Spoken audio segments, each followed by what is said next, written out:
శ్రీరామనవమి వేడుకలను పురస్కరించుకుని శ్రీరామనవమి ఉత్సవ సమితి ఆధ్వర్యంలో బుధవారం సాయంత్రం నిర్వహించిన శోభాయాత్ర శోభాయమానంగా సాగింది. స్థానిక గోపాలకృష్ణ మఠం నుండి ఆ భవ్యరాముడి భారీ విగ్రహంతో ఈ శోభాయాత్రను ప్రారంభించారు. అక్కడ నుండి నేతాజీ చౌక్, అంబేద్కర్ చౌక్ వరకు ఈ శోభాయాత్ర నేత్ర పర్వతంగా కొనసాగింది. డీజే పాటలపై, భక్తి గీతాలపై పెద్ద ఎత్తున తరలివచ్చిన భక్తులు, యువకులు నృత్యాలు చేస్తూ ఆకట్టుకున్నారు. కాషాయ జెండాలు చేతపట్టుకుని జై శ్రీరామ్ నినాదాలతో హోరెత్తిచ్చారు. పట్టణం నలుమూలల నుండే కాకుండా చుట్టుపక్కల గ్రామాల నుండి భారీ సంఖ్యలో తరలి రావడంతో పురవీధులన్నీ కిక్కిరిసిపోయాయి. భక్తజనంతో సందడిగా మారాయి.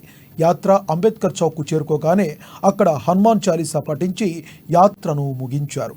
అనంతరం తిరిగి గోపాలకృష్ణ మఠం చేరుకుని మహాన్నదానం స్వీకరించారు. శోభాయాత్ర నేపథ్యంలో ఎటువంటి అవాంఛనీయ సంఘటనలు తావు లేకుండా ఎస్పీ గౌసలం ఆదేశాల మేరకు డీఎస్పీ జీవన్ రెడ్డి నేతృత్వంలో భారీ బందోబస్తు ఏర్పాటు చేశారు. స్థానిక పోలీసులతో పాటు సిఆర్పీఎఫ్ సిబ్బంది ఈ బందోబస్తులో పాల్గొన్నారు.